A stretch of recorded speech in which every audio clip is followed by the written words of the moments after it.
Hello viewer शिक्षक साथियों नमस्कार। आपने देखना शुरू कर दिया आपका अपना YouTube channel DS Mishra official और आपका अपने चैनल पर एक नए वीडियो सेशन में आपका हार्दिक स्वागत है। देखिए, जैसा कि हम सभी लोग इस बात से अवगत हैं कि सक्षमता परीक्षा 2024 का जो रिजल्ट है वह दिनांक 29 मार्च को 1 to 5 का और दिनांक 30 मार्च को 6 to 8 का रिजल्ट घोषित किया जा चुका है और सभी शिक्षक शिक्षिकाओं ने अपना रिजल्ट देख लिया होगा। और जिन्होंने भी अपना रिजल्ट यदि नहीं देखा होगा तो BSEBSakshmta.com पर जाकर अपना रिजल्ट निश्चित रूप से देख लेंगे। लेकिन आज के वीडियो में जो मैं बात करने वाला हूँ वह होगा कि जो सबसे अधिक चर्चा का विषय बना हुआ है रिजल्ट आने के साथ ही, और खास करके 6 to 8 के रिजल्ट आने के बाद जो सबसे अधिक सोशल मीडिया से लेकर के और हर जगह चर्चा का विषय बना हुआ है वह है कि क्लास 6 to 8 के शिक्षकों का जो जिला का आवंटन किया गया है उसमें बहुत सारे शिक्षक साथियों को सेकेंड या थर्ड जिला मिल गया है, फर्स्ट चॉइस नहीं मिला है। तो आज के वीडियो में हम बात करने वाले हैं कि कैसे और क्यों 1 to 5 में मैक्सिमम लोगों को अपना फर्स्ट चॉइस गृह जिला मिल गया, जबकि 6 to 8 के लोगों को, बहुत सारे लोगों को अपना चॉइस जिला या गृह जिला नहीं मिला। और ऑफिशियल आंकड़ा के साथ आज के वीडियो में मैं बात करने वाला हूं कि 1 to 5 में कैसे लोगों को अधिक मिला, कितना लोगों को मिला, और 6 to 8 में कितने लोगों को अपना पसंद का जिला मिला, कितने लोगों को नहीं मिला, ऑफिशियल आंकड़ा क्या कहता है। और अपने अनुभव जानकारी विश्लेषण के आधार पर मैं बताऊंगा कि आखिर इसका कारण क्या है जिसके कारण 1 to 5 में अधिकांश लोगों को अपना चॉइस डिस्ट्रिक्ट मिल गया जबकि 6 to 8 में नहीं मिला, इसका कॉज क्या है। इसी सब बिंदु पर आज के वीडियो में मैं बात करने वाला हूं। और इसके पूर्व में मैं 1 to 5 के जिला आवंटन के लिए स्पेशल वीडियो आपके लिए लाया था कि कितने लोगों का मिला, कितने लोगों का नहीं मिला, ऑफिशियल आंकड़ा डेटा के साथ मैंने लाया था। यदि उस वीडियो को आप नहीं देखे होंगे तो इस वीडियो के डिस्क्रिप्शन बॉक्स में या सक्षमता परीक्षा सेक्शन प्लेलिस्ट में जाकर के आप निश्चित रूप से देख सकते हैं और वहां पर समझ सकते हैं कि 1 to 5 में जिला आवंटन का क्या रेशियो रहा है। लेकिन आज स्पेशली 6 to 8 के बारे में हम लोग बात करने वाले हैं। तो देखिए, जो ऑफिशियल आंकड़ा है उसके अनुसार 6 to 8 में टोटल जो एपियर शिक्षक थे एग्जाम में सक्षमता के वे थे 23,873 और जो उसमें उत्तीर्ण हुए तो क्वालिफाइड शिक्षकों की संख्या है 22,941 और फेल हो गए शिक्षकों की संख्या है मात्र 932। लगभग 96 पॉइंट कुछ % इसमें लोग उत्तीर्ण हुए हैं। लेकिन चॉइस की बात कर लें तो जिला चॉइस में 17,206 व्यक्ति यानी 75% लोगों को अपना डिस्ट्रिक्ट मिला है और सेकेंड चॉइस मिला है 2682 यानी 11.69% लोगों को, और थर्ड चॉइस मिला है 3,053 व्यक्ति को यानी 13.31। यह ऑफिशियल विभागीय आंकड़ा है। इसमें भी विषय वाइज कुछ विषयों में अधिक लोगों को मिला है फर्स्ट चॉइस और कुछ विषय में बहुत कम लोगों को फर्स्ट चॉइस मिला है।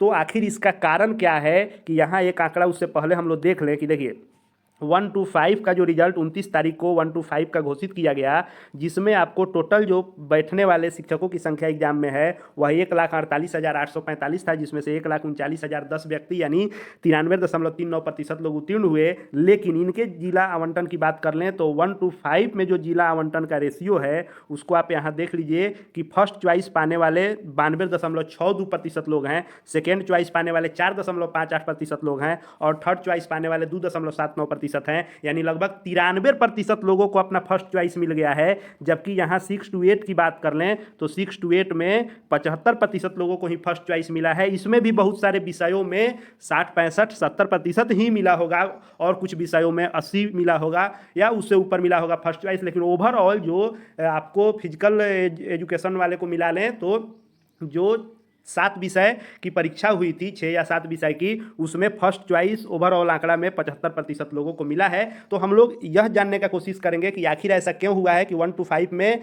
94% लोगों को अपना गृह जिला फर्स्ट चॉइस मिल गया जबकि इसमें 25% लोगों को अपना जिला नहीं मिला। और दूसरी समस्या जो सामने उभर करके आ रही है और कई सारे साथी बता रहे हैं कि इसमें सेकेंड चॉइस और थर्ड चॉइस में भी झोल दिख रहा है कि किन्हीं को 80 नंबर है तो उनको सेकेंड चॉइस मिल गया है, जबकि उसी विषय में किसी को 82 नंबर है तो उसको थर्ड चॉइस मिला है। तो 82 वाले को क्यों नहीं सेकेंड चॉइस मिला और 80 वाले को थर्ड चॉइस क्यों नहीं मिला। तो कैसे आंकड़ा इसमें यह है कि यदि मेधा सूची के आधार पर, मेधा के आधार पर आपको मिलना था तो कैसे कम नंबर वाले को सेकेंड चॉइस और उससे 2-4 नंबर अधिक वाले को भी थर्ड चॉइस मिल गया है, और 75% यानी 25% लोगों को क्यों नहीं मिला, जबकि 1 to 5 में 93% लोगों को अपना जिला मिल गया। तो देखिए, मैं अपने अनुभव और जानकारी के आधार पर इसका कारण मैं आपको बताता हूं कि इसका कारण क्या हो सकता है। तो देखिए, यहां पर सबसे पहले हम लोग बात कर लेते हैं यहाँ पर सबसे पहले हम लोग बात कर लेते हैं कि आखिर यह जो जिला आवंटन हुआ है उसका बेस क्या था, रिक्ति क्या थी।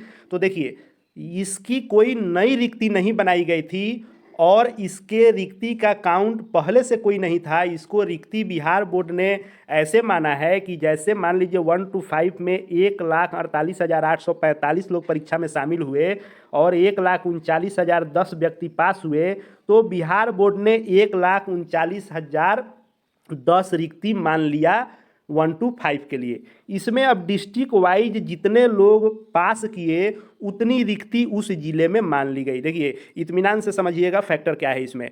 जो जितने लोग जिस जिले के उत्तीर्ण हुए उतनी ही रिक्ति उस जिले में मानी गई, क्योंकि किसी मान लीजिए विद्यालय ए से कोई यदि शिक्षक यहाँ से पास हुए और यहाँ से जाएंगे तो ही ना विद्यालय बी में वह शिक्षक ज्वाइन करेंगे, और बी वाले यहाँ से जाएंगे तो सी में ज्वाइन करेंगे। यानी जो भी रिक्ति होगी वह उत्तीर्ण शिक्षकों के इतना ही रिक्ति बनाया गया, नई रिक्ति काउंट नहीं की गई।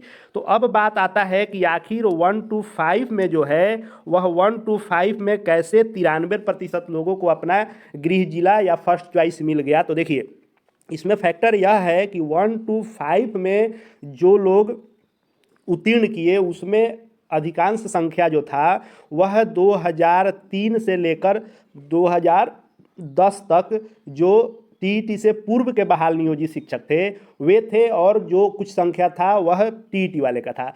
तो इसमें जो लोग पूर्व से नियोजित थे टीईटी के पहले से, वे लोग लगभग सभी लोग अपने ही होम डिस्ट्रिक्ट में बहाल थे।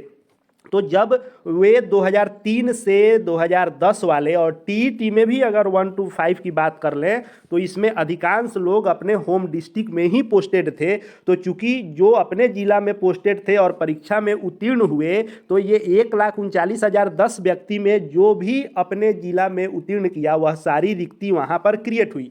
और चूंकि सभी अपने होम डिस्ट्रिक्ट में ही थे तो इसलिए अपने ही जिला के अंतर्गत उतनी रिक्ति क्रिएट हो गई और अधिकांश लोगों को उनका चॉइस मिल गया। अब 6 to 8 में क्यों नहीं मिला उसके गणित को हम लोग समझते हैं। तो देखिए, 6 to 8 में जो टोटल अभ्यर्थी सम्मिलित हुए वे थे 23,873, जिसमें से 22,941 जो है आपको उत्तीर्ण हुए, जिसमें से 22,000 जो उत्तीर्ण हुए और परीक्षा में शामिल जो 23,000 हुए, जिसमें से 3,000 कुछ अंग्रेजी के थे, हिंदी के 4,371 थे, गणित विज्ञान के 4,551 थे, या संस्कृत के 1,129 थे, या सामाजिक विज्ञान के 7,080, उर्दू में 1,459 और शारीरिक शिक्षक जो इसमें थे। तो इसमें एक चीज़ आपको समझना पड़ेगा कि इसमें सब्जेक्ट वाइज लोग थे। तो सब्जेक्ट वाइज लोग होने से क्या हुआ इसमें कि मान लीजिए, एक तो सबसे पहले आप समझ लीजिए कि जो 6 to 8 की बहाली हुई है वह टीईटी की बहाली जब से शुरू हुई है उसके बाद से ही हुई है, यानी 2013 के बाद ही 6 to 8 में बहाली हुई है। टीईटी के पूर्व जो बहाली हुई 2003 से 10 तक, उसमें 6 to 8 की बहाली नहीं होती थी। तो टीईटी में जो बहाली हुआ वह विषय के लफड़ा के चक्कर में या कैटेगरी के चक्कर में बहुत सारे लोगों का दूसरे दूसरे जिला में बहाली हुआ। यह एकदम सत्य है कि उनकी जो बहाली हुई वो अदर जिले में हुई। तो इसमें जब लोगों ने सक्षमता परीक्षा दिया तो वे सारे लोगों ने अपना चॉइस, अपना गृह जिला दिया। तो अब हम लोग यहाँ समझ लेते हैं कि मान लीजिए उदाहरण के तौर पर यदि आपको पूर्वी चंपारण जिले में विषय वाइज अगर देख लें तो मान लीजिए कि अंग्रेजी विषय के यदि 200 शिक्षक परीक्षा में उत्तीर्ण हुए। देखिए, इत्मीनान से समझिएगा कि पूर्वी चंपारण जिले में आपको इंग्लिश के 200 शिक्षक उत्तीर्ण हुए, यानी टोटल जो रिक्ति बनी वह 200 बनी। कहाँ? तो पूर्वी चंपारण में। अब मान लीजिए कि जो चॉइस दिए, तो चॉइस देने वाले में पूर्वी चंपारण के बहुत सारे शिक्षक थे जो दूसरे जिला में, वे बेतिया मतलब पश्चिमी चंपारण हो गया, या मुजफ्फरपुर हो गया, या समस्तीपुर हो गया, या मधुबनी या दरभंगा हो गया, इन जिलों में वे इंग्लिश विषय पर 6 to 8 में बहाल थे। उन लोगों ने अपना फर्स्ट चॉइस दे दिया ईस्ट चंपारण। अब चूंकि 200 ईस्ट चंपारण में बहाल लोगों ने परीक्षा दी और 250 लोगों ने अपना फर्स्ट चॉइस दे दिया था पूर्वी चंपारण जिला, तो अब जो ये 50 व्यक्ति अधिक हो गए, इन 50 व्यक्तियों को बोर्ड ने सेकेंड या थर्ड चॉइस में इनको भेजना था। तो बोर्ड ने क्या किया कि यदि यह 200 रिक्ति खाली हुआ तो इसमें से 150 के लगभग या 180 के लगभग फर्स्ट मेधा सूची के आधार पर फर्स्ट चॉइस दे दिया। बाकी सभी जिलों के कुछ कुछ बचे हुए रिक्तियों के लिए इसने क्या किया कि इसने सोचा, जैसे बीपीएससी ट्री में होता था कि अंक के आधार पर 3 जिला नहीं मिलने पर भी, फर्स्ट सेकंड थर्ड आपको नहीं मिल रहा है तो चौथा पांचवा कोई भी जिला आपको दे दिया जाता था बिना चॉइस के भी। इसने क्या किया कि यदि जैसा कि हमने कहा कि उस विषय का उस जिला में रिक्ति नहीं हो रहा था और चॉइस देने वाले की संख्या अधिक थी, तो शुरू में फर्स्ट चॉइस इसने दे दिया और सेकेंड और थर्ड चॉइस में ही क्या किया कि बचे हुए जो 50 लोग उदाहरण के तौर पर हमने बताया उनको रैंडमली डिस्ट्रिक्ट दे दिया। और यही कारण हो गया कि 80 नंबर लेके किसी को सेकेंड चॉइस मिल गया और 82 नंबर लेके किसी को थर्ड चॉइस मिल गया। हालांकि ऐसा होना नहीं चाहिए था, लेकिन बोर्ड ने ऐसा किया। आफियत एक ही चीज़ का रहा कि इसमें बोर्ड ने इसी 3 आपके चॉइस अगल बगल के जिले में रखा, इससे बाहर नहीं रखा। अब दूसरा चीज़ देखिए, दूसरा कारण क्या हो सकता है। 6 to 8 में बहुत सारे शिक्षक जो हैं वे 6 to 8 के शिक्षक या तो बीपीएससी ट्री के अंतर्गत आपको 6 to 8 में ही या आपको 9, 10 में या 11, 12 में चले गए हैं। तो जो इसमें चले गए उनकी रिक्ति जो है काउंट करके बीपीएससी ट्री 3 के लिए चली गई है। उतनी रिक्ति तो 6 to 8 के पहले से ही खत्म हो गई। जो रिक्ति बची, कौन सी रिक्ति बची, तो जो वर्तमान में नियोजित के रूप में काम कर रहे थे और उसमें से जितने लोग परीक्षा में बैठे और उसमें से जितने अभ्यर्थी पास हुए, यानी जो 22,941 लोग पास किए, यहीं पूरे बिहार के 38 जिले की रिक्ति हुई 6 to 8 की 22,941। और इसी 22,941 डिस्ट्रिक्ट में से जिस डिस्ट्रिक्ट में जितना संख्या रहा, जैसे मान लीजिए कि पटना में उत्तीर्ण होने वाले 6 to 8 के शिक्षकों की संख्या आपको 300 है और आपको पटना राजधानी चॉइस देने वालों की संख्या 400 थी, तो 100 आदमी इसमें अधिक हो गए जिनको फर्स्ट चॉइस नहीं दिया जा सकता था। तो इन्हीं 100 लोगों में से रैंडमली क्या किया कि सेकेंड चॉइस और थर्ड चॉइस लोगों को दे दिया, जिससे यह दुविधा हुई है। अब इसमें सबसे बड़ी बात है कि इसमें आखिर अब हो क्या सकता है। जो 6 to 8 के शिक्षकों को अपना होम डिस्ट्रिक्ट या चॉइस फर्स्ट नहीं मिला, वे क्या कर सकते हैं। तो बहुत सारे लोगों का मैसेज भी देखने को मिल रहा है कि लोग 1 अप्रैल को बोर्ड में मिलने भी जा रहे हैं। तो देखिए, आप यदि किसी प्रकार का आंदोलन या किसी प्रकार का हल्ला गुल्ला भी करना चाहेंगे तो आदर्श आचार संहिता में आप कर नहीं सकते हैं। आप अभी भी सर्विस में हैं, नौकरी में हैं और आचार संहिता लागू है, तो किसी प्रकार का आप कोई कहीं आंदोलन नहीं कर सकते हैं।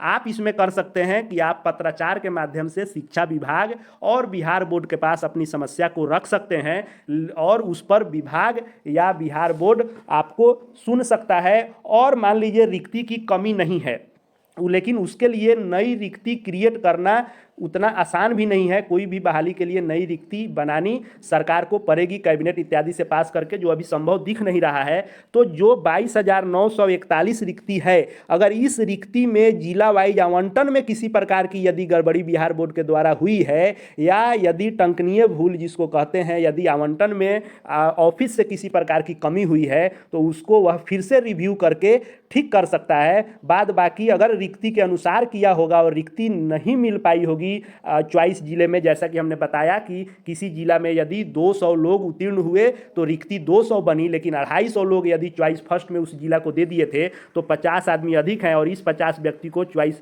2 और चॉइस 3 में जाना स्वाभाविक है। इसी प्रकार यदि हर जिले में हुआ होगा और रिक्ति नहीं रहने के कारण सेकेंड थर्ड दिया गया होगा तब तो मुश्किल लग रहा है। लेकिन यदि बोर्ड के द्वारा किसी प्रकार की गलती हुई होगी तो आप ईमेल, पत्राचार, ज्ञापन मिल करके और इस प्रकार से इस समस्या का समाधान आप करा सकते हैं। यही कारण है कि 1 to 5 में चूंकि रिक्ति अधिक क्रिएट हुई और जो भी रिक्ति 1 to 5 में क्रिएट हुई वह 1 to 5 में चूंकि होम डिस्ट्रिक्ट में ही अधिकांश लोग पहले से बहाल थे, इसलिए 1 to 5 में अधिकांश लोगों को अपना फर्स्ट चॉइस मिल गया। लेकिन 6 to 8 में बहुत सारे लोग दूसरे दूसरे जिला में नियुक्त थे जो अपना चॉइस होम डिस्ट्रिक्ट दे दिए। तो किसी ज़िले में अधिक चॉइस देने वालों की संख्या हो गई, जबकि वहाँ नौकरी करने वाले लोग कम ही थे। तो जो परीक्षा दिए उतना ही रिक्ति उस डिस्ट्रिक्ट में क्रिएट हुई, लेकिन परीक्षा देकर रिक्ति क्रिएट जो हुई उससे अधिक लोगों ने चॉइस दे दिया, इसलिए 6 to 8 में अच्छा नंबर भी लाकर लोगों को दूसरा जिला मिल गया है। और यदि यह समस्या आ रही है कि 2-4 नंबर अधिक वाले को तीसरा और 2-4 नंबर कम वाले को दूसरा मिल गया, तो वहीं किया होगा कि फर्स्ट चॉइस आपके मेधा के आधार पर दे दिया और बचा सेकेंड थर्ड में रैंडमली आपको आवंटित कर दिया, इसीलिए सेकेंड थर्ड में किसी कम वाले को भी सेकेंड मिल गया होगा और थर्ड मिल गया होगा। बाद बाकी इसमें दूसरी कोई बात दिख नहीं रही है। आगे आप अपनी समस्या को बिहार बोर्ड या शिक्षा विभाग के पास रख सकते हैं। आगे इसके काउंसेलिंग से लेकर के नई नियुक्ति तक हर प्रकार के लेटेस्ट अपडेट एवं शिक्षा एवं शिक्षकों से संबंधित हुई शिक्षा जगत की हर एक छोटी बड़ी लेटेस्ट अपडेट एवं उपयोगी वीडियो आपको इस अपने चैनल पर मिलते रहेंगे। इसके लिए चैनल से निश्चित रूप से जुड़ जाएं और चैनल को सब्सक्राइब करके बेल आइकन को प्रेस कर लेंगे, और ताकि आपको हर वीडियो का अपडेट मिलता रहे। साथ ही साथ यदि वीडियो उपयोगी लगा हो तो वीडियो को लाइक करें, शेयर करें और कमेंट करके बताएं कि और किस बिंदु पर आप वीडियो देखना चाहते हैं। और साथ ही साथ हमारे Telegram channel DS Mishra official, जिसका लिंक इसके डिस्क्रिप्शन बॉक्स में, उससे भी जुड़ जाएं। आपको शिक्षा विभाग की जुड़ी हर एक PDF फाइल इत्यादि न्यूज वहां मिलते रहेंगे। इस वीडियो को देखने के लिए आपका बहुत बहुत धन्यवाद।